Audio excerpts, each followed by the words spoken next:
Hello dear students, welcome to English Textbook YouTube channel. Hello dear students, welcome to English Textbook YouTube channel.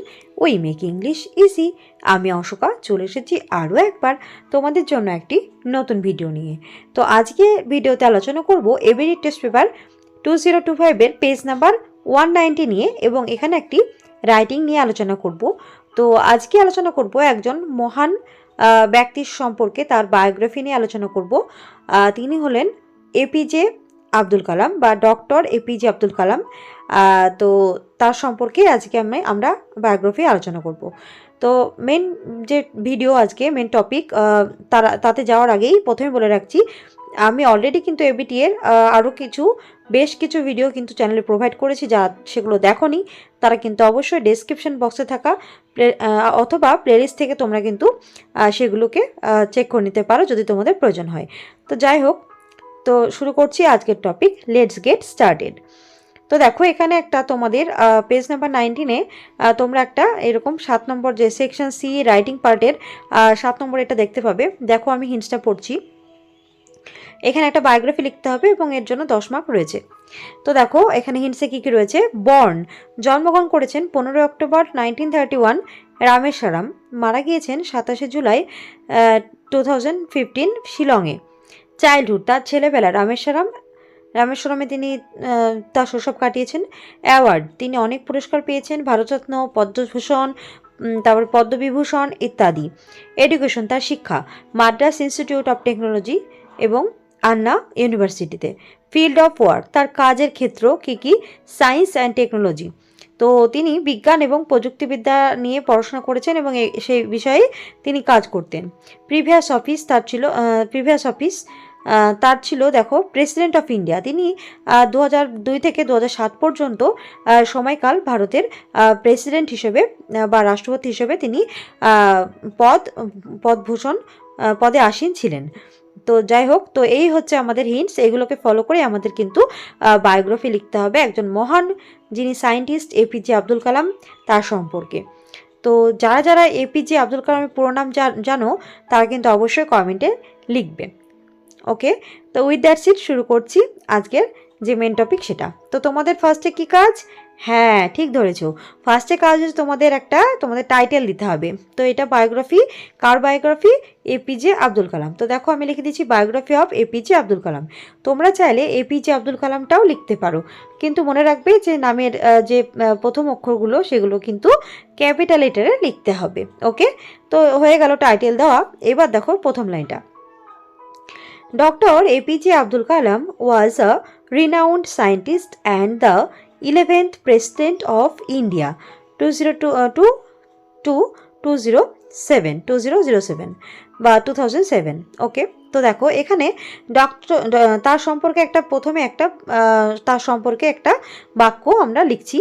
Doctor APJ Abdul Kalam ছিলেন একজন বিখ্যাত scientist, বিজ্ঞানী, এবং তিনি হলেন 2002 থেকে 2007 সাল পর্যন্ত তিনি ছিলেন ভারতের 11তম প্রেসিডেন্ট। ওকে, তাহলে 2002 থেকে 2007 পর্যন্ত তিনি ছিলেন ভারতের 11তম প্রেসিডেন্ট। ওকে, তার সম্পর্কে বলা হলো যে তিনি আসলে কে। হি ওয়াজ বর্ন অন 15 অক্টোবর। এখানে একটা কমা দিতে পারো, অথবা এখানে তোমরা সালের আগে তোমরা যেমনটা জানো এখানটা একটা তোমরা লিখে দেবে, এখানে একটা লিখে দেবে। কেমন? 1931 রামেশ্বরম, কমা দিয়ে মাদ্রাস। তো দেখো এখানে ডক্টর এপিজে আব্দুল কালাম তিনি কিন্তু জন্মগ্রহণ করেছিলেন মাদ্রাসের অন্তর্গত রামেশ্বরমে এবং সে তারিখটা ছিল 15 অক্টোবর 1931 সাল। এবার দেখো পরের লাইনে। হি completed his education at the Madras institute of technology and Anna university. তো দেখো তিনি তার শিক্ষা সম্পন্ন করেছেন মাদ্রাস ইনস্টিটিউট অফ টেকনোলজি সেখান থেকে, এবং পরবর্তীতে তিনি আন্না ইউনিভার্সিটিতেও পড়াশোনা করেছেন বা সেখান থেকে তিনি শিক্ষা গ্রহণ করেছিলেন। নেক্সট দেখো, Kalam is known as the missile man of India. তো কালামকে বলা হয় যে তার নাম আমরা কি দিয়েছি, মিসাইল ম্যান অফ ইন্ডিয়া, ভারতের মিসাইল ম্যান বলে তাকে আমরা আখ্যায়িত করেছি। তো আমরা সকলেই ভারতের মিসাইল ম্যান নামে কিন্তু একজনকেই চিনি, তিনি হচ্ছেন doctor APJ Abdul Kalam. He made significant contributions to India's space and missile programs. তিনি দেখো সিগনিফিক্যান্ট কন্ট্রিবিউশন মানে হচ্ছে খুব উল্লেখযোগ্য বা তাৎপর্যপূর্ণ তিনি অবদান রেখেছেন কিসে, ইন্ডিয়া স্পেস অর্থাৎ ভারতের মহাকাশ যে বিদ্যা সেখানে, এবং মিসাইল প্রোগ্রাম এবং যে মিসাইলের সংক্রান্ত যে সমস্ত প্রোগ্রাম বা কর্মসূচি রয়েছে সেইগুলোতে তার অসাধারণ অনবদ্য কৃতিত্ব রয়েছে। তো সেগুলোকে অস্বীকার করা যাবে না। তো তার জন্য কিন্তু ইন্ডিয়ান স্পেস যেটা সেটা কিন্তু অনেকটাই অগ্রসর হয়েছে এবং তার জন্য এপিজে আব্দুল কালামের ভূমিকা অনস্বীকার্য।